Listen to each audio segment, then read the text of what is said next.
Yash, where's your attention at right now?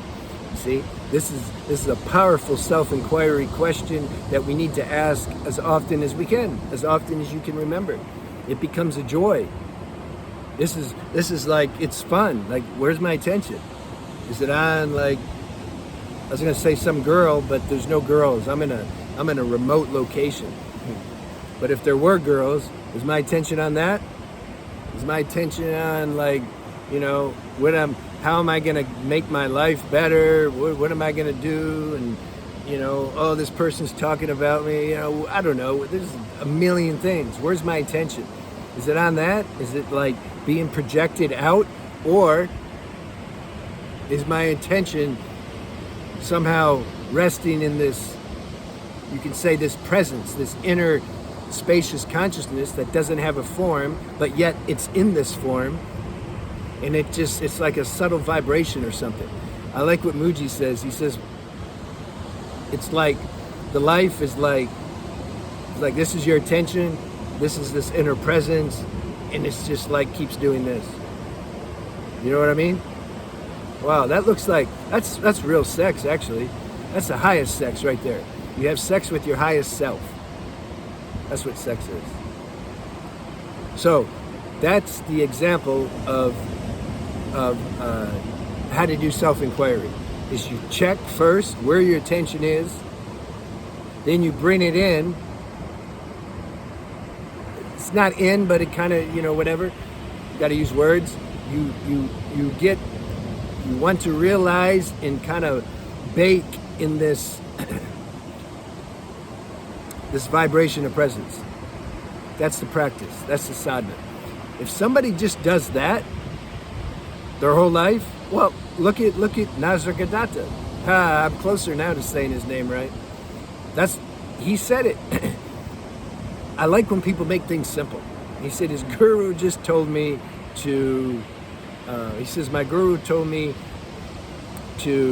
that I'm the pure self, and I believed him. And so I spent as much time as I could, no matter what I was doing, just paying attention to that. But you got to know what it is first. I feel most people on this channel know what it is. That's why I like this channel. I can get as deep as I want. Like, there's no edit button. I let it flow. It doesn't matter. I just flow.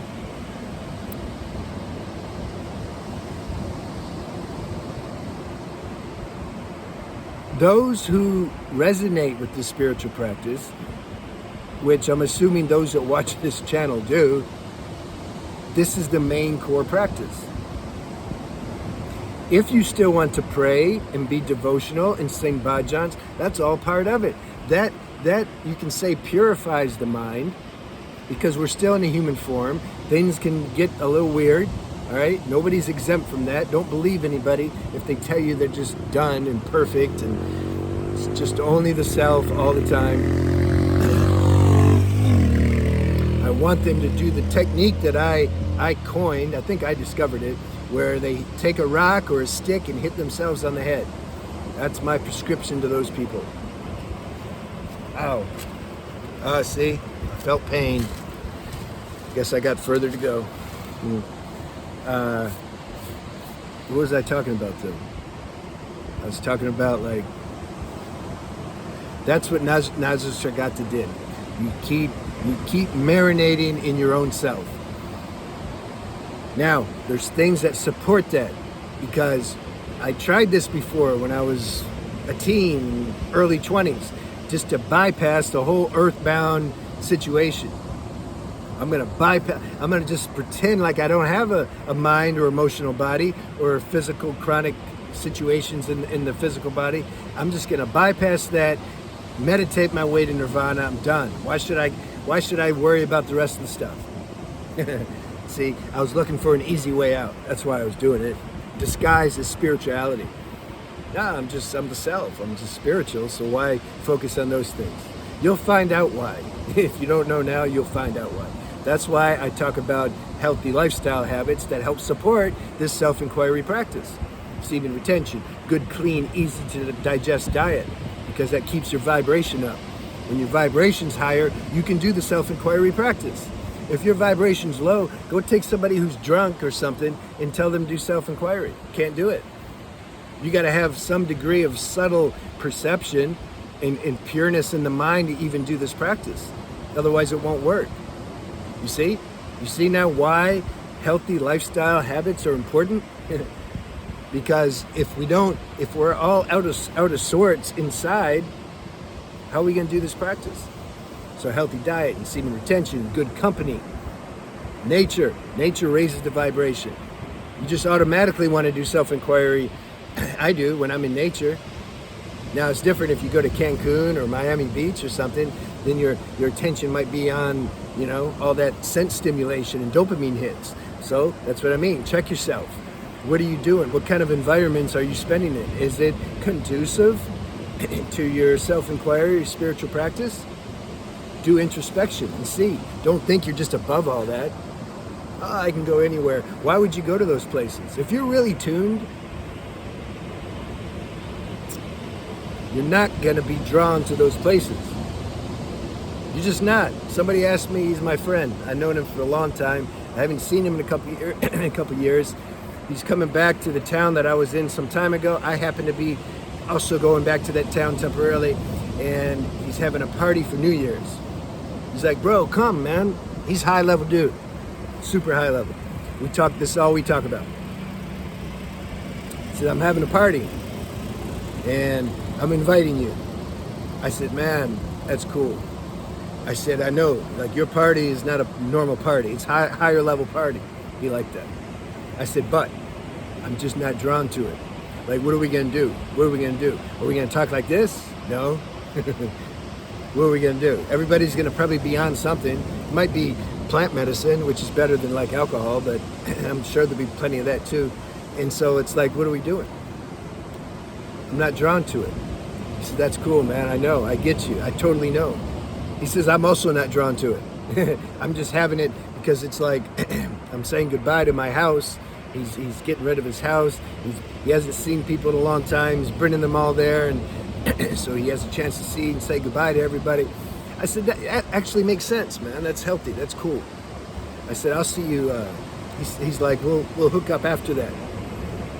One-on-one. I'm like, yeah, let's do that.